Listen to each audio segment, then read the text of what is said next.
नमस्कार, मैं ऋषभ। आप देख रहे हैं डेली समाचार। छात्रों के भविष्य के साथ किस तरह से इस देश में खेला जाता है वो आपको इस वीडियो में पता चल जाएगा। मैं आपको बताऊंगा कि किन किन बातों से छात्रों के भविष्य के साथ खेला जा रहा है और किस तरीके से खेला जा रहा है। आपने कई सारी भर्ती प्रक्रिया देखी होंगी, उसमें आपने एक चीज कॉमन देखा होगा कि कोई भी भर्ती प्रक्रिया 2 से 3 साल में ही पूरी होती है। उससे पहले कोई भी भर्ती प्रक्रिया नहीं पूरी होती है। सबसे बुरा हाल है राज्य सरकार की भर्ती प्रक्रिया का। राज्य सरकार की कोई भी भर्ती प्रक्रिया बिना कोर्ट गए पूरी ही नहीं होती है।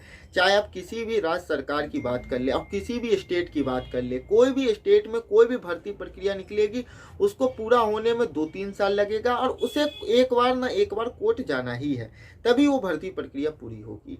मान लेते हैं कि कोई भी क्वेश्चन पेपर तो विद्वान ही बनाते होंगे, जिनको बताया जाता होगा कि आपको इस पेपर का क्वेश्चन पेपर बनाना होता है।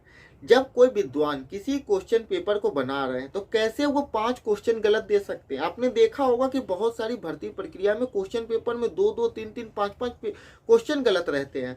मान लीजिए कि कोई छात्र उस क्वेश्चन को करने में आधे घंटे का समय ले रहा है, कोई 15 मिनट का, कोई 20 मिनट का, तो वो समय जायज तो नाजायज जा रहा है ना, कि 15 मिनट आपका बर्बाद जा रहा है। उसके किसी भी क्वेश्चन पेपर का कोई मतलब ही नहीं है कि जब इतने विद्वान क्वेश्चन पेपर बना रहे हैं तो कैसे क्वेश्चन पेपर गलत आ जा रहा है। एक आप किसी कोचिंग संस्थान में भी देखेंगे कि जब क्वेश्चन बनाया जाता है तो क्वेश्चन गलत नहीं होता है। तो इतने बड़े बड़े विद्वान जो है वो भर्ती प्रक्रिया का क्वेश्चन पेपर कैसे गलत बना देते, इस पर कोई सवाल नहीं उठाता। दूसरी बात यह है कि सवाल सरकार से उठनी चाहिए, तो यहाँ पे लोग संस्थान से सवाल उठाते हैं। सरकार ने संस्थान बना दिए हैं इसी सबसे बचने के लिए कि आप संस्थान से सवाल पूछिए, आप संस्थान से पूछिए कि आपका रिजल्ट कब आएगा, आपकी भर्ती प्रक्रिया कब आएगी, पर सरकार से कोई सवाल नहीं पूछे कि भर्ती प्रक्रिया कब आएगी।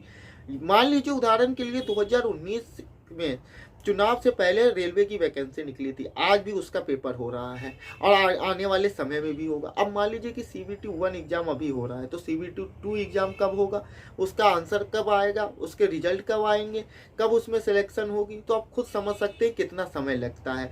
आपको मैं एक और उदाहरण देना चाहूँगा यूपी का।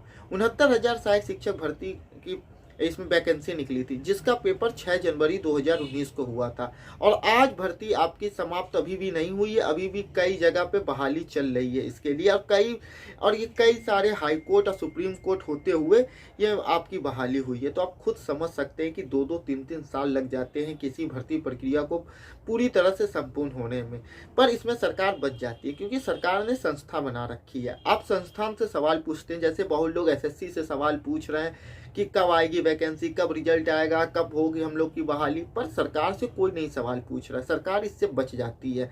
सरकार का यही एक फार्मूला सबसे हिट एक तरह से देखा जा रहा है कि ना तो कोई सरकार से पूछ सकता है कि कब भर्ती प्रक्रिया आएगी, कब भर्ती प्रक्रिया संपन्न होगी।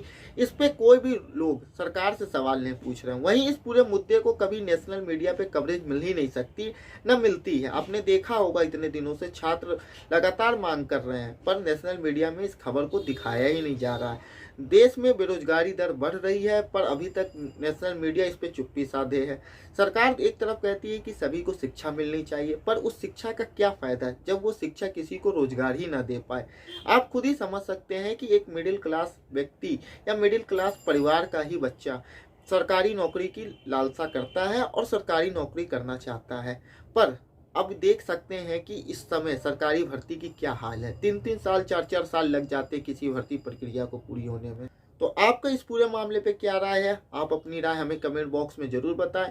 अगर आपका इस वीडियो के संदर्भ में कोई सुझाव है तो आप हमें कमेंट बॉक्स में बता सकते हैं। इस चैनल पे पहली बार आए तो इसे सब्सक्राइब करना ना भूलें, वीडियो को लाइक और शेयर करें। वीडियो देखने के लिए